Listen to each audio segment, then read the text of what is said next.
It's me and Amy again at the Blargh Factory, and we are going to be talking about writing. And the subjects we're going to be covering today are pantsing versus outlining, which are two different ways to write. Pantsing and plotting, planning it all out, and sort of going with the flow. And then I don't know if Amy wants to start with anything, or do you want to just leave it all to me? Can I just leave this whole show to you? You're like the master of writing. I am not the master of writing. I am not, but I wish I was. Okay, I wish I got paid like them.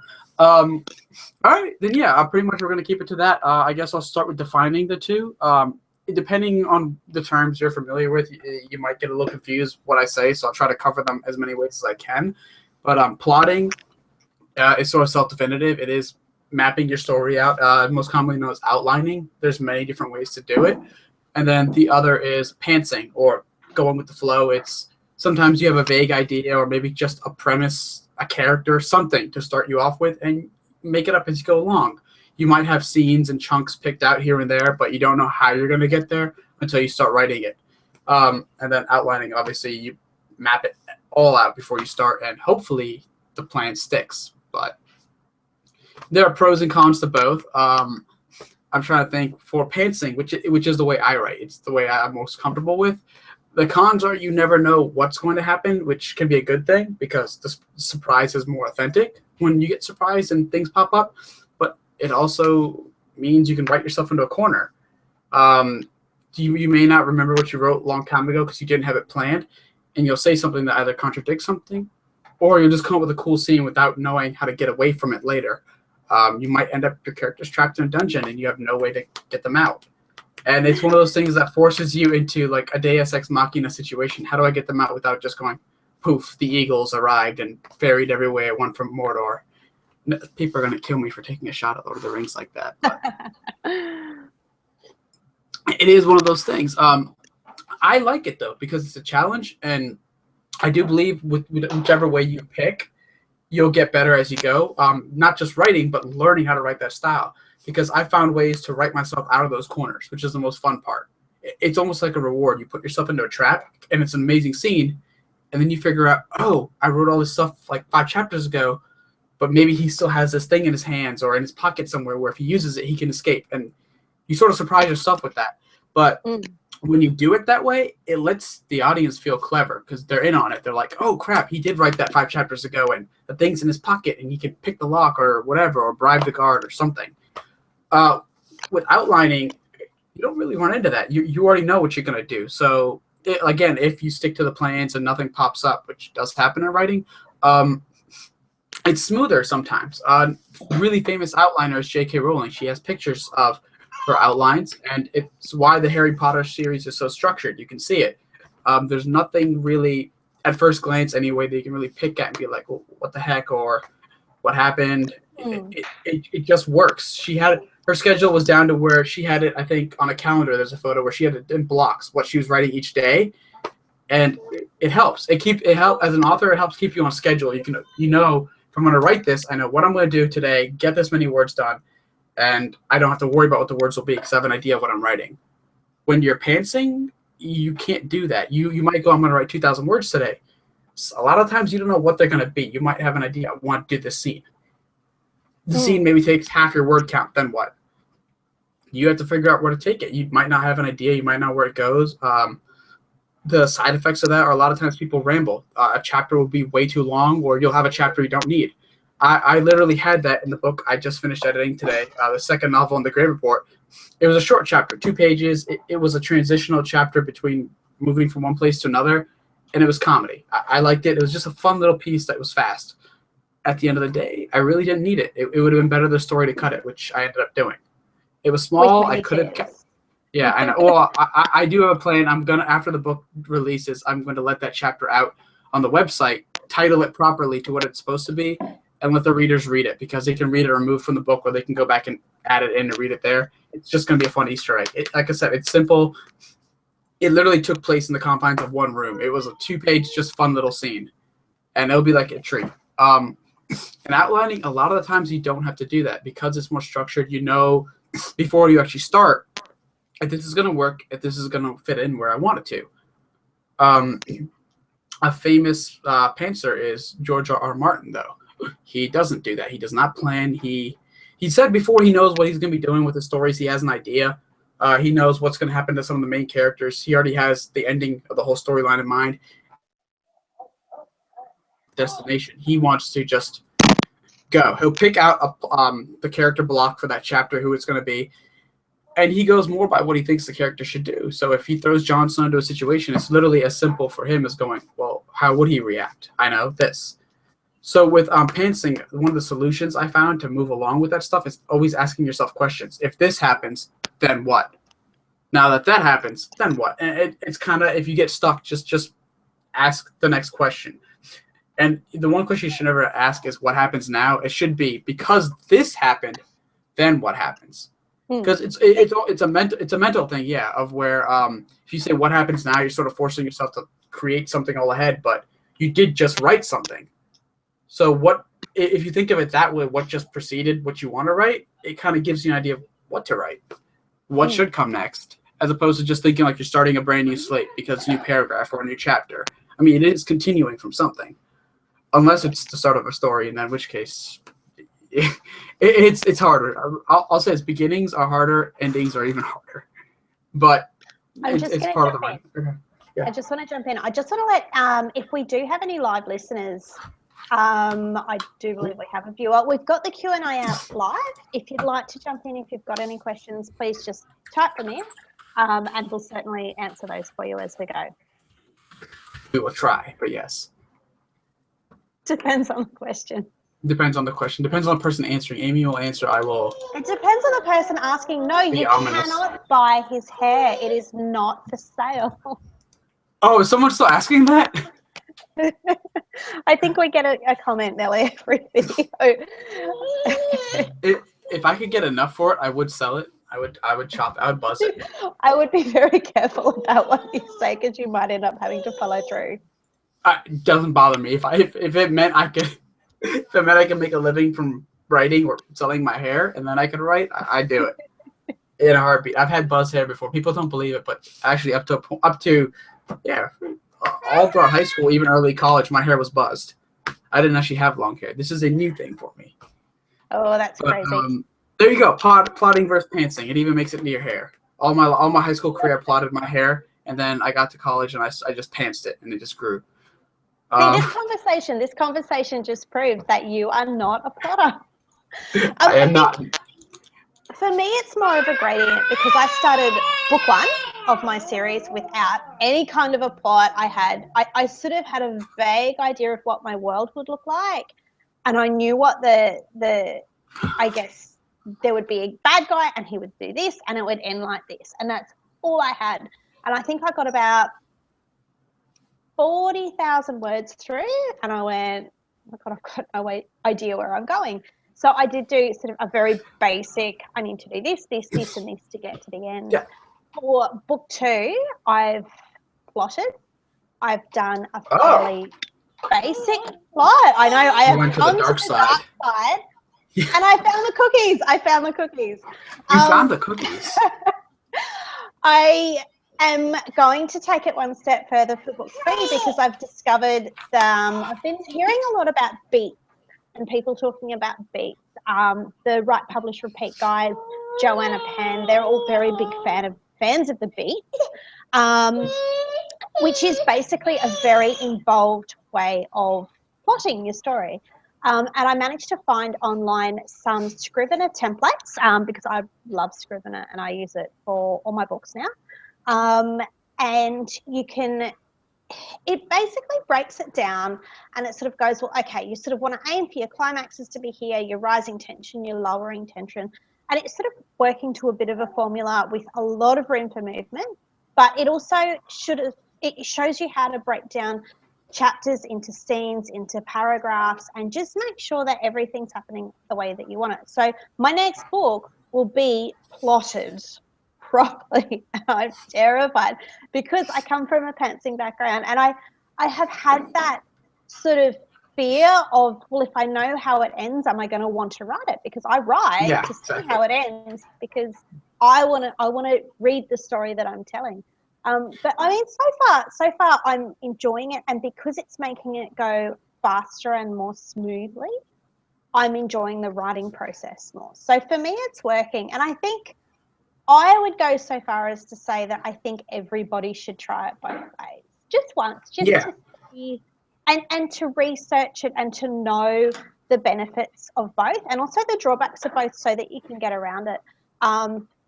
I was talking to you, Ronnie, about the concept of reverse plotting, which is where you pants your book, you write the first draft from the start to the finish, then you go back and based on what you've written, you then write your plot out. And it just is a way of helping to eliminate plot holes and make sure that everything's consistent. No. So there are still ways to get it. No.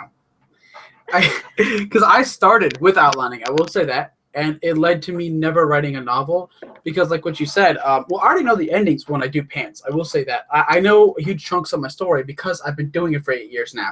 I've grown into it. It's like how Stephen King, who is the most famous pantser of all time, he does not know his stories. He has ideas, characters, plots, this and that, and the ending. It's how the ending will take shape, how these scenes will happen. It's how I get there that I love.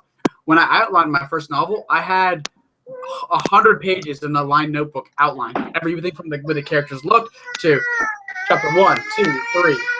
And I had it outlined by sentence to describing each chapter, then paragraph, then a page, then several pages including important scenes in each chapter. And all it led me to do is go, I just already wrote the story. I don't know what else to do. I wrote it. Maybe it's not an actual book, but I wrote it, and I never wanted to progress. And because of that, it killed my writing. The second I went, which the first pants thing I ever did was a young adult paranormal novel that will never see the light of day because it was horrendous. But it got me into pantsing and made me comfortable with it. The first novel I finished, which I pantsed, I was happy with. What? Hi, tiny human. Sorry. One of these days, she's going to see her haircut and what you did to it and how horrible you made it for her, and she will never forgive you. To be honest, I didn't do it. I paid someone to do that. Then that person will also see this video somehow, and they will never forgive themselves. The first thing I ever pantsed, though, that I was really happy with was this, Grave Beginnings, my first novel, the Paranormal Investigator series set in New York. And all I had was, I'm not going to talk about how the story originally came to be because that is a secret Easter egg that maybe one day I will share because it is a very long, I think it's actually an interesting story because it is really long and in-depth and crazy. But it really was just, I'm a huge mythology nut and I wanted to write something for it. And this story let me do that. But it was centered all around, not even the main character, it was centered around the idea of the certain mythology I picked out for the antagonist in the story. And that's all I had. I had a bad guy, I had a myth, and random scenes and characters. And I had to put it all together. I didn't even have the actual beginning at first. The beginning for the story as part of that Easter egg was stolen from a legitimate another series I always wanted to write that was not related to this in any way. And they all came together and made this happy love child, which is doing stupidly well. But it's why I believe in, for me, pantsing. It's always worked out. Because the thing people, I think, worry about too much, and I've seen is, oh my God, what happens when I start writing, or what happens at the end? Well, nobody's going to see your book at the end first, because you control that. You can always edit it. You can fix it. It's like what you said, that idea of that reverse plotting, where once it's done, if you pants it, you can go back and plot it. You are never stuck in either way. And like you said, there's gradients. There's ways to do this. For me, I don't actually plot, but that doesn't mean I don't have an idea as I go where I'm going at times. For me, I research more mythology. That always helps.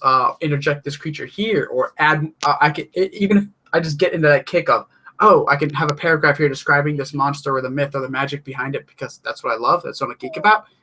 It jump starts my brain. Oh, that means I can do this later. I can tie this in. Oh, because this monster can do this, maybe later on I can have a scene about this. And then how do I connect them? And that pops up. So definitely pros and cons to doing both, which we've talked about. And one of the biggest cons I'll talk about, which is going to get me murdered, will be some of the things that have happened in the Game of Thrones television adaptation. Oh, the books, actually. I don't know if these errors made it into the show. I doubt it. But in the books, there are some things where, like Renly Baratheon's eyes, in one book, they're listed as the standard Baratheon blue. The next book, they're green. So his eye colors change between books, and eventually he just goes, you know what, screw it. His eyes are more blue or green, depending on what kind of shirt he's wearing. So if the shirt's more green, his eyes will look green. If it's blue, if they're blue. At one point, Jaime Lannister's horse changed its gender as he was still progressing with the horse. So he didn't swap out the horse. The horse just had magic and was like, I'm a chick now, or I'm a dude, whatever. It just depended on what saddle the horse was wearing. Yeah, exactly. Exactly. Yeah. It's just one of those things. Like, I've made tiny plot holes. I'm very fortunate because my books aren't that expansive. They're thrillers and they follow one perspective. My plot holes are always small. It's like, oh, I forgot his wallet in his pants, but I never said he lost it, so I just gotta change one sentence. I'm good. Yeah. But that's the thing. You can always fix that. Does she want to be on the YouTubes with us, or is that a yes? She wants to be on YouTube. Uh-oh. Oh, okay. Or she wants to start mixing the video for us. At the moment, she's trying to yank out my microphone cord, which is super handy. we need to have a session on how to write with kids, which I cannot help with. But you still are a kid. What are you talking about? but I am the kid. I don't have other tiny humans bothering me. But she has no idea what she's doing. No, she's I think she just wants to say. I think she wants to climb inside the screen. Hi, very close. little person. Say hi. Hi, everybody. Can't even see a face. Say hi. It's like putting a cat on the YouTube video. Now there's just a million views.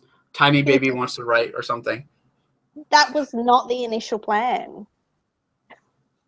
But this works for my ADHD. I'm just trying to think how to springboard back to the topic. Yes, you've completely lost track. You've lost the plot, Ronnie. I did. But this is not my fault. Oh, right. Pros and cons outlining first. Pantsing. The biggest thing, though, I guess, with outlining is there's no rush unless you put it there. There is no, the story will get stale. From what I've seen and what not only just my own experience, but from what I've talked about with other authors, you can write it in chunks. You can write it as it comes to you and build the block. And then when you start, you can just start with full momentum. Write your 1 page, your 2 page, 10 a day, however many you want, because it's all there. You have the entire listings of your characters, the scenes, what's going to happen. There's never that slow momentum. Whereas pantsing, that happens sometimes. I'm not gonna lie. There are days where it's not. I don't feel like writing. I don't know what to write, and there is that block where you just start. I'm not gonna say it's writer's block because this might ruffle some feathers, but I don't completely believe in that. It's more of it because you don't have an idea of what to write. Your mind starts looking for excuses. Maybe not to write, but to like start self-editing. Oh my God, I don't know what I'm going to write. Someone look at these lines, they're wrong, blah, blah. What if I write the next line wrong then? So maybe I shouldn't write. And it's one of those things where I just have to go, screw it. I have to hit 2,000 words a day, so I'm going to do it. But it starts slower. I can never go, boom, I know what I'm going to do. This is it. It happens. It's rare. More often than not, it goes back to what I said with the pantsing. I have to look back real quick and go, this is what I said. Because of that, what happens next? And then just writing that. And then that sentence grows into 2, 3, and it's the whole idea of writing begets writing. Once you start, though, it will pick up. Yeah. But with outlining, you have an idea of what to do. Mm. But I don't know, your experiences, you're a pantser, but you also said you might start plotting, so you betrayed, the light side. But I got cookies for it, man. No, I think it's, and I think, like I said, it's kind of a great idea because I don't think anybody really sits down and starts writing without any idea of what they're doing, characters or plot or world, that you've got to have something in your head when you start writing. Mm-hmm. And I think sometimes people they might jot a few notes down, or they might sort of have a rough idea of an arc in their head, or they might go a little bit further, and then they might take it all the way to having a J.K. Rowling style full story beats, chapter by chapter, a complete breakdown of what's going to happen in their story. I think most people fall into a gradient, and I think sometimes it changes between books. Sometimes it changes in the middle of the book, like it did for me. I know that certainly with the book that I'm writing at the moment, I'm plotting, but there are certainly things that are happening that were not in that plot. So it's very changeable, and I think one of the best things that you can do, get off my microphone, is to be open to that change and to just embrace it instead of getting hung up on sticking to the one particular style. Just work with whatever's working for you at the moment, and if it doesn't work for you, that's why it's called the first draft. Yeah, exactly. The biggest thing for me is that just letting people know that you will get better with whatever style you do. Just remember that if you're an outliner, you're only going to get better because there's a million different ways to outline. Some people do storyboarding and chalkboards and whiteboards across their walls, writing down scenes as they come and then fleshing them out and then transferring them to notebooks. Some people use Scrivener. I know somebody that uses what do they call it? Like the little, not post-it notes, but the index cards. Yeah, like you studied with in elementary school for flashcards, that crap.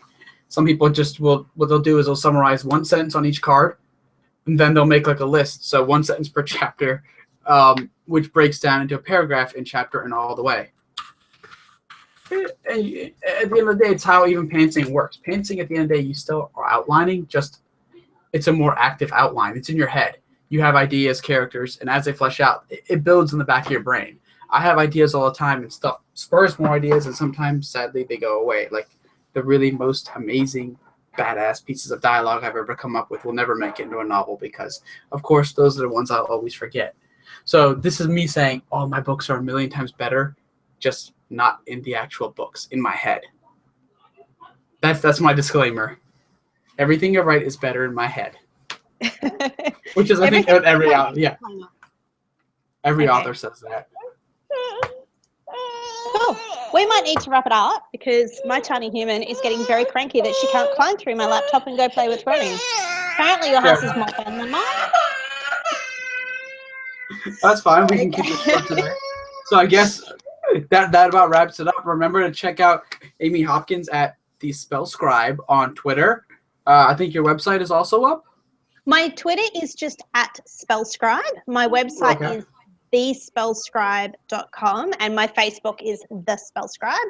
And you can see at the moment my latest upload is my shiny new cover. It's been finalized, done. It's ready to go. I'm super excited. The beautiful Sarah Anderson did that to me. She's not currently doing any more covers, but as soon as she is, I'll be certain to put her details up as well. Well, she is doing my cover next. She's also my cover artist, which is where Amy found her. For the website for this, you can always find us at theblarghfactory.com. Really simple. Same with the Twitter. For me, it's exactly what my name, little badge, says on the bottom. It's rrverdi.com. It's for my Twitter handle. It's going to be at rrverdi. Very complicated, I know. If you just throw it into Google, you'll find me on Amazon, and you will find this, the first of my novels, Grave Beginnings, the Paranormal Investigator, set in New York. The first 3 chapters are free up online. It's in paperback, available everywhere, including Amazon, obviously. And then the other thing I'm part of is this, The Longest Night's Watch, which is a charity anthology for Alzheimer's. My Story and Their Chance Fortunes is a comedic fantasy in honor of Sir Terry Pratchett, as well as all the other stories in here are in honor of him. All the proceeds go to Alzheimer's Association, so you can check that out. This is also up everywhere where books are sold in ebook format as well as paperback. And I guess that is time to say bye-bye. So, goodbye. Bye-bye, everybody. Bye. Have a lovely day, a lovely 2 weeks. I believe our next issue is possibly going to be an interview, so we'll tee that up and we'll put some details up on the blog and our Facebook page as soon as we work that out. I hope everybody has a great day. Happy blogging. Bye-bye, peoples.